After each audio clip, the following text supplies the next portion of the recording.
Good morning and happy Saturday. I'm Monica Coleman. It's February 11th alongside meteorologist Brendan Minchef. Brendan, you have a lot of good news in the forecast. That's right.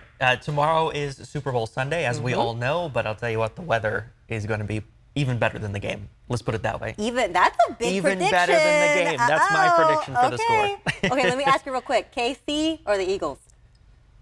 It's not Denver, or San Francisco, so really it doesn't no even matter. No skin in the game. It doesn't even matter. Okay, well, while Brendan has no skin in the game, we will be back in a couple of minutes with your weather forecast. We start this morning with this.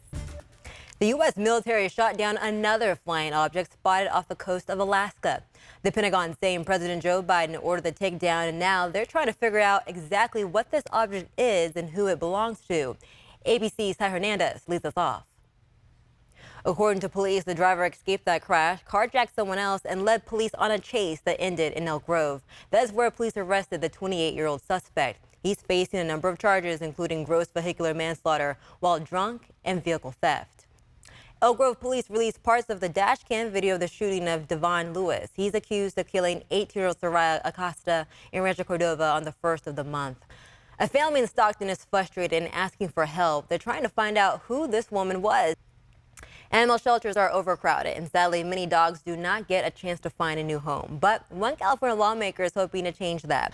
Walt Disney stock fell after activist investor Nelson Peltz says he is calling off his proxy fight with the media company. The entertainment giant announced Wednesday that it plans to slash 7,000 jobs and cut $5.5 billion in costs.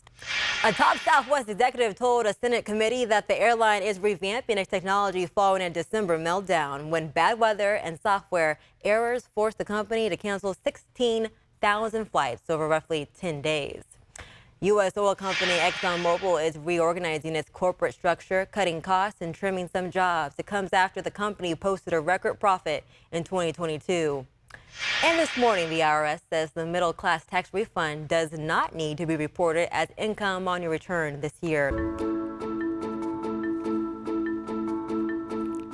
Valentine's Day is just around the corner, but what's it going to cost you? With inflation and consumer prices still high, Americans are expected to spend way more. That number being closer to $2 billion more than this year on Valentine's Day. ABC's Em Nguyen talked to a relationship expert who shares tips on how to spend less this holiday while still making the day special. Disclaimer, this is not a sign to tell you that it's cheaper to break up this Valentine's Day. Okay, looking to buy something sweet this Valentine's Day, chocolate made up $2.5 billion in candy sales around Valentine's Day in 2022. It is one of the most popular gifts for the holiday. But Ginger Z of the ABC Climate Unit is here to talk about how you can make sure that sweet treat is also a sustainable one. Coming up on ABC 10 Weekend Morning News, the Sacramento Kings facing off against one of their toughest opponents yet. We'll have your sports report coming up after the break. Last night, the Sacramento Kings played their first home game in the month of February, but they ran into some trouble against their opponent. ABC 10's Kevin John was at the Golden One Center for the game and joins us now. Coming up on ABC 10 Weekend Morning News, with a new big business possibly coming into town, a small local bookstore is concerned about their future. That story after the break. Plus, here in California, wildfires are increasingly threatening life and property, the lessons from the devastating Camp Fire, and how they could save lives going forward. The time is 6:37, and there are some concerns in Elk Grove about the possibility of a new Barnes & Noble coming to town. If that happens, a locally owned bookstore called A Seat at the Table Books worries they might be forced to close due to the big competition. ABC 10's race and culture reporter Candace Redd explains. ABC 10 contacted Pappas Investment. It's the real estate development company responsible for leasing spaces at the Ridge Shopping Center. ABC 10 found this out by asking project representatives what's being done to ensure folks aren't priced out. Sacramento's economic investment manager tells us the city is also working on a pilot program for home repairs, first-time home buyers assistance, and homeless prevention. All throughout Black History Month, we're recognizing our Black community, history, and culture in Sacramento. This morning, we want to introduce you to one woman who many people know her in the community as a community champion for her involvement with events.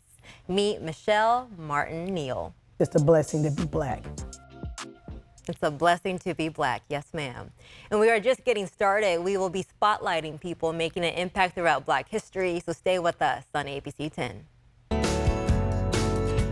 Super Bowl means hamburgers, hot dogs, chips and dip, all the stuff that's not good for us, but sure does taste good while watching the game. ABC 10's Megan Evans says you can have a healthy alternative this Super Bowl Sunday. Let's meet our pet of the week. Each Saturday, we introduce you to a furry friend at the Bradshaw Animal Shelter that's ready to find a forever home. Today, meet Cisco. Before we go this morning, here's a recap of some of the top stories we've been following for you this morning.